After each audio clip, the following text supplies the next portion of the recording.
Hello everyone, hope you all having a good day.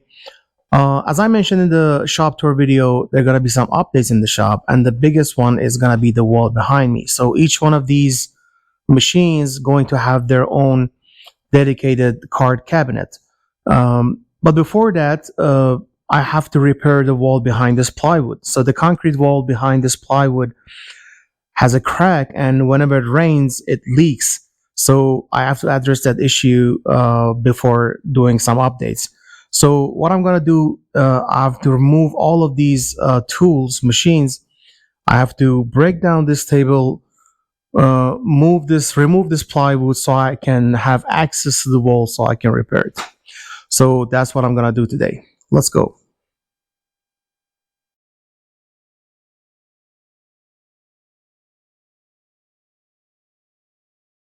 I was hesitant to record and publish this video since it is not woodworking related video.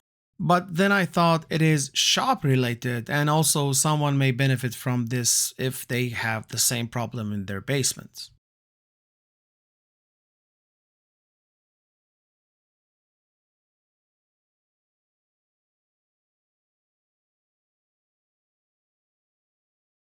I built this bench slash table several years ago in a couple of hours. I think I just wanted to have a platform to permanently place those machines. It kind of worked, but I didn't think ahead of time about any storage solution. In the plans that I have for the shop in my mind, I'm trying to avoid having tools openly hanging on the wall as much as possible to reduce the amount of dust that sits on them. Instead, I will have cabinets on this wall and dedicated cart for each machine. But again, first I need to repair the wall.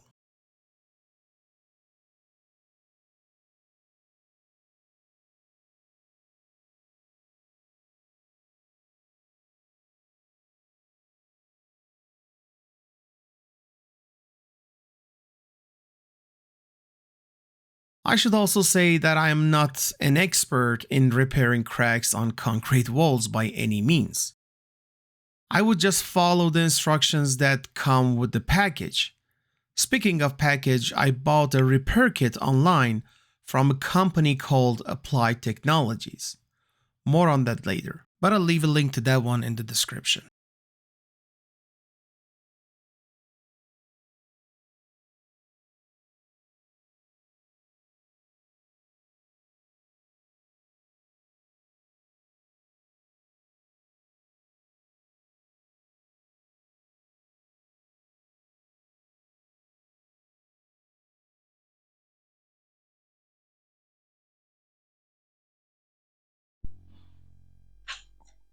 All right, so I removed everything, move all of the machines over there, and here's a crack.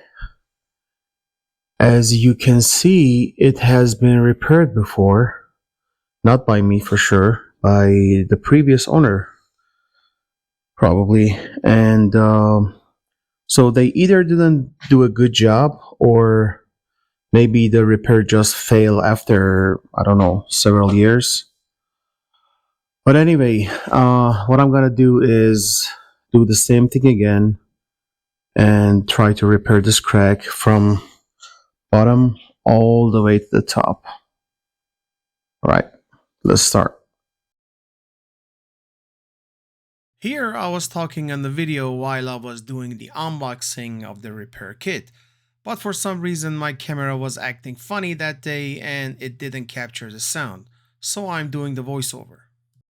This is a fast set concrete foundation crack repair kit, and this kit is for walls 6 to 10 feet tall.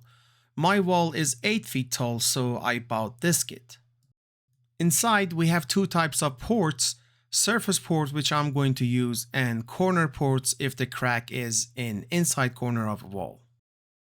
This is a crack seal and port adhesive, and it comes in two parts, a black paste and a white paste. You have to mix them equally 1-to-1 ratio to get a gray paste to seal the crack with it. I lost the footage of that one too. This pack has two tubes of Hydrostop 300, which is a hydrophobic polyurethane foam that I'm going to inject through the ports and into the crack. Other things that come with the package are sticks to mixing the epoxy, vinyl gloves, a small squeeze bottle, safety glasses, a steel wire brush, and a caulk gun. There's a DVD in the kit which I believe has the instructions, but since I don't have a DVD player, I would stick to the papers. Actually, there's a link on the front page that takes you to their webpage, which has a video instruction of the whole process. I use my angle grinder with an 80 grit sand disc to sand the surface of the old repair. You can avoid doing this if your wall is bare concrete. But if you're going to do so, remember to wear a mask or a respirator because this thing makes a lot of dust. After that, I use the provided wire brush to remove any loose debris inside and around the crack. I mark the crack every 6 to 8 inches. These are the location that I want to place the ports. I apply the thin bead of epoxy to the bottom of each port and place them on the crack, making sure that the port opening was not covered with the epoxy.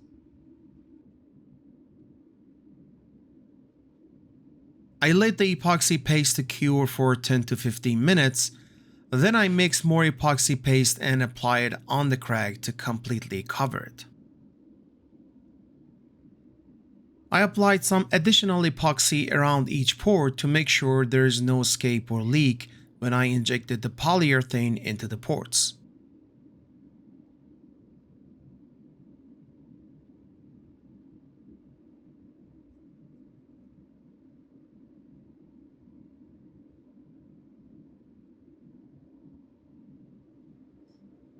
I let it cure for an hour, then I squirted water using the provided squeeze bottle into each port, working from top to bottom, making sure that the water flows to the next port.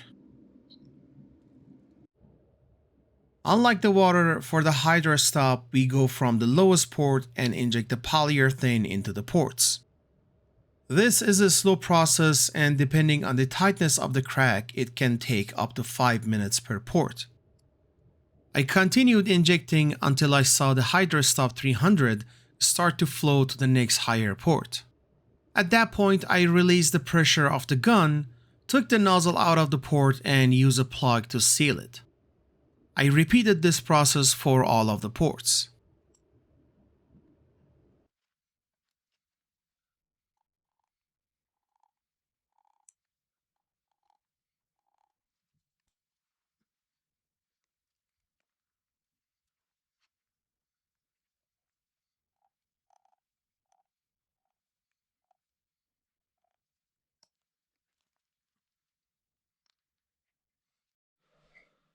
Alright, it has been 24 hours since I injected the polyurethane, the hydrophobic polyurethane into these ports, and now it is completely dried.